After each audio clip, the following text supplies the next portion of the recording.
Hey guys, welcome back to the Paladin's Alliance, and today's video is going to be a little bit different, not something that I've done before, but I want to talk about NiP, and I want to talk about the amount of potential that's on this team, and what they're touted to be, and what ceiling that they've hit so far with this lineup. And you'd think that with this caliber of lineup, when you have Device on your team with basically like $1 million contract on the line, you'd think that they'd be top five, top three, and challenge for world-beating championships. But frankly, they haven't been able to do that with this roster just yet. And when you look at the events that they've run through, it's really tough to make that argument. When they were at the major, they were expected to make a deep run. They weren't able to do that in Stockholm. Device went absent. At the fall finals, I believe they were eliminated in last place. Yeah, they were eliminated in last place here. At IM Winter, they did come in second, but there's a lot of caveats to this run. When you think about the teams that they beat to get there, they beat an Astralis that wasn't necessarily looking good at this event. They lost to Vitality. They beat OG, who, as we know, are going through their own little bit of a roster shuffle at the moment. You have a Liquid that is dying currently, a godsend that you should be beating 9 times out of 10, regardless of how they've come through with some big upsets at this tournament. And then you beat a G2 with Kenny S on the team, which wasn't necessarily the best G2 that we've seen, especially at the World Final as well. So these wins don't necessarily brim me with the most confidence. And then they got 3-0'd by Vitality in the final. So that IM Winter run isn't necessarily the end-all be-all for results. Obviously, they had Fuzi at the end of it as well, but I think a lot of these problems go beyond Fuzi, and the kid could frag, and there are other factors in this situation where I think that there are problems in NiP. And then again, a last place finish at the Blast World Finals. So although they are HLTV ranked 6th in the world, I don't think that I'm never instilled with confidence when I watch this team, and I think it's predicated down to their TSide. So let me pull up just these last 3 losses that they had against these 3 teams. Against Astralis, they managed to pick up 3 T-sided rounds on Inferno.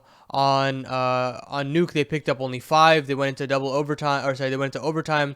Weren't able to get any rounds. Only 1 round on the T-side there. On Mirage, they did manage to close out, and they got 9 rounds there. So that's something that's impressive. But again, Astralis doesn't necessarily play Mirage that often, and they're still learning the kinks out on that map. So maybe you can try to form a little bit of a connection there, that maybe NiP's T-side isn't the best, just looking at this match alone. Then we go on, maybe it's a one-off. We go to the G2 game against NiP. They got 10 rounds on T-side of Nuke. This is impressive. This is something that we've been looking for, and this is probably the outlier of the situation, because if we keep going, three T-sided rounds on Dust 2, 6 rounds on Inferno, and then we go to the Vitality game. They did have 8 rounds on Inferno T-side, which is good. That is a great show of things. But then you go to Dust 2, you have 1 T-side round on Dust 2. You have after going 9-6 at the half, you should be able to try to close that match out. Only 1 T-sided round. Then we go to Nuke. This is also very good, 7 rounds, but again, they're not able to close these games out. So it's very wishy-washy, and I wanted to go through a couple of rounds that I thought really personified why NiP's T-sides are making such a big problem for them to close out games and really make a dent against top teams. And it's predicated on a lot of very strange calls and very aim-reliant calls that don't necessarily work out when you don't have firepower on this squad. When you go down the row, you're looking at Device. Obviously, that's a great piece. Esatag, who hasn't necessarily shown me that he is at tier 1 Counter-Strike right now. I know that people think that he is the plug to solve all plugs, but I think there's still ways to integrate this guy better into the lineup.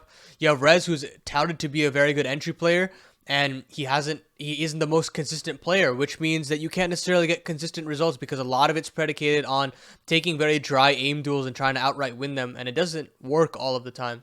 Then you have Hampus, who is the best player on this team, but you'll see that I think that his calls don't necessarily line up with what I think is the way to play Counter-Strike with this set of 5. And finally, Plopsky, who I still think has no real identity on this squad. And you'll see through the rounds that I picked out, I don't necessarily talk about him in particular, but he is always the one that isn't necessarily able to bring up the goods when NiP needs them. And so this is a little bit more of a negative video, but I think that there's so much potential for NiP as an organization. And when you have Device in your team, you're expected to get good results, and you're expected to win a couple of titles at least. And when the only title that you've won is an RMR tournament in the fall, there's not much that instills hope in me that this team can keep doing well in the future. And going into the Katowice play-in, there are a lot of good teams there that will be able to knock you out if you don't have your A game, especially going into this event. So let's jump into the demos, and I'll pick out maybe a couple of rounds just to show you why I think this team is really struggling on the T side. So I wanted to pull out a round here where the NiP system actually works, and Hampus's calls look unstoppable, and he looks like a very strong IGL. But there is stuff that go deeper beyond the style of calling that you can very easily work out if you're an opposing member on an opposing team. So let's just go ahead and press start on the round. And this is all predicated on Hampus finding entries and finding map control. And once the standard utility of NiP goes out, Hampus decides to go looking, and everybody else decides to wait behind their smoke. So these are all the CT smokes that have been deployed.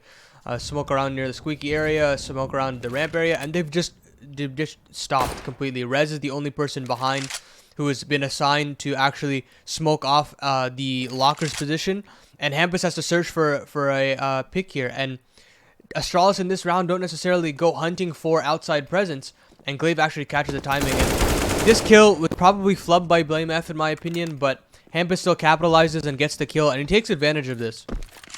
He takes all of Vent's control with that Molotov, and then while all this is happening, when Hampus is taking radio, Fuzi's already out of ramp with his teammate. Now they go 1 for 1. They've got all of that control, and Hampus still has all of Vents on lockdown. He can still fight very easily, and he gets those kills, and it looks unstoppable, right? He's gotten all this B control on his own. He's been able to facilitate a rotation off of ramp, and then the ramp players can just go 2 for 1 or 1 for 1 in this situation and still get all of ramp, have an easy pincer to the B bomb site, and it's an easy round for NiP. But this all is predicated on Hampus finding a kill, not necessarily the smartest fail-safe of a strategy, because especially with how team-based this game is, you want to have more players to look towards to help get you that entry to get into the bomb site, because at that point you can read into where Hampus is and what Hampus is doing, that it can be read very easily. And that's something that I want to show you. When it goes wrong and you try to pin the entry game on somebody else, it doesn't necessarily work out, because there's just no set protocols and set strategy to expand your playbook in that regard. So let's jump into those different rounds that I wanted to show you on different maps, and why NiP are tending to struggle on this T side.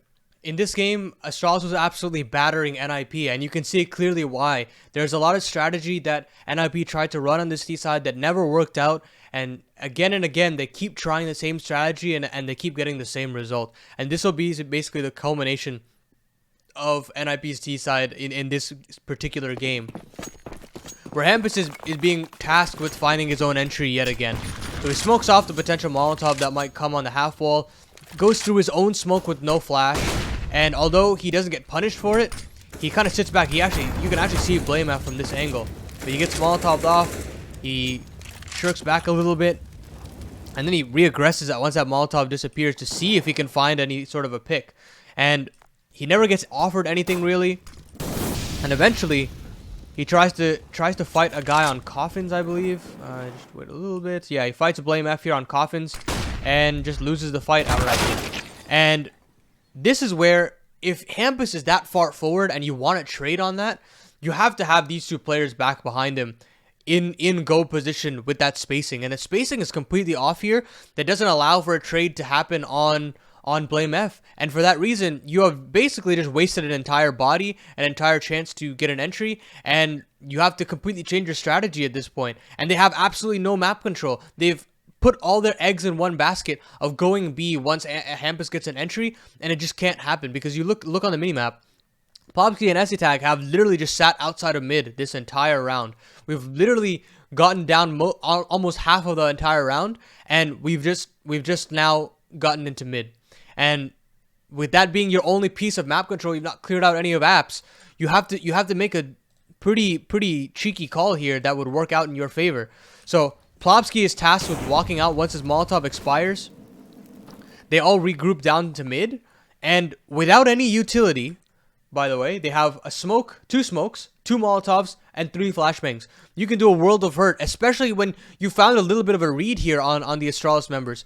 You decide to not smoke off Arch and say, okay, just dry fight into Porch, and then you lose the fight against Lucky, and that's fine, because then you can re-flash the angle and fight yet again, or you can immediately try a 2-for-1 swing on this player. You have so many options to get rid of Lucky, but instead Rez decides to go as a low 5 HP player and take another fight. S-Tag not watching the angle, and then finally S-Tag gets the trade.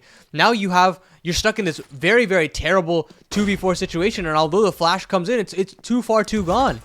Config catches out Fuzi in the back lines, and Glaive finishes out the round with a clean and easy kill off of Arch/Moto. And it's all predicated on lack of utility, lack of protocols to trade, lack of an actual strategy beyond Hampus finding an entry, and the mid round just fizzles out of NiP's favor, even though they have a good read. So this is something that I think NiP does on a regular basis, and perhaps when Device is on the team, you have a little bit of an elevated form of firepower where he can find a trade frag here and there, and he has that good understanding off of Astralis. But beyond that, there isn't much to offer from NiP's TSides, and I'll keep going and keep giving you some more examples to really hit home what I'm trying to say here. I just want to reiterate what Astralis did to NiP in this first half. It's in the same game, but this is round 4, the first real gun round for NiP. And they try to do the same mid setup again, and they find the same issues, even though there are a couple caveats in what they did in this round as opposed to the 15th. S-Tag actually takes apartments in this round, which is a much better look for NiP, because you have the understanding that there's not a player in Boiler at this point, and there's not a player in Porch. So you've essentially figured out that there's only a potential of a player on Arch. And so they throw a smoke out here onto the Arch position, and they get ready to fight there because they have all the positioning, right? So they throw a smoke, I believe, onto the Arch position, and they throw a molly that misses, and Plopsky dies. And at that point, you should be ready to pivot. Nobody has walked out of, walked out into the sight lines of mid. And as soon as that happens, S-Tag loses his fight.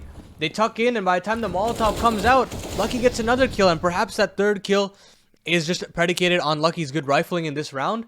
But the trades are just so lackluster. What are your decision making once you have missed that Molotov? Because yes, Molotovs can be missed, utility can be missed, but there's no like internal protocol for the team, and there's no chemistry within them to play off of each other and get those trades. Because you go 1-for-1, that's all well and good. You've got all this map control. You've smoked off Arch. You've smoked off Library. You can march up Arch, and you can pincer into on the A bomb site. Perhaps this Apps player can find a pick onto the Pit player or onto the Hay Bales player / Porch player, and you can get into the A bomb site. But that's not to be if you're not able to go 1-for-1.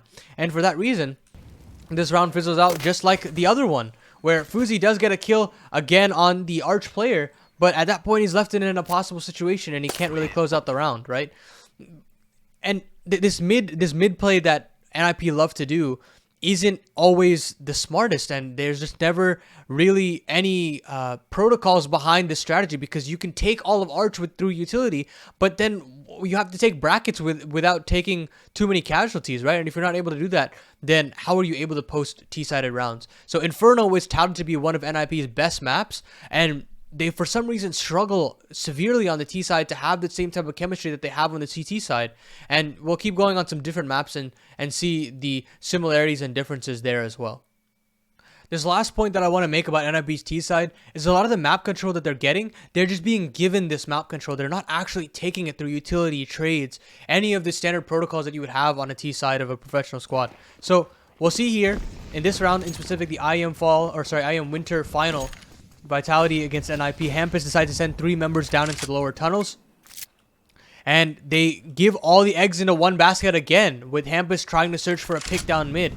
and he's going to get caught out here with zero utility again. Absolutely no flashbangs used, and they've only thrown that one Xbox smoke. That's it. That's all they have thrown at this point.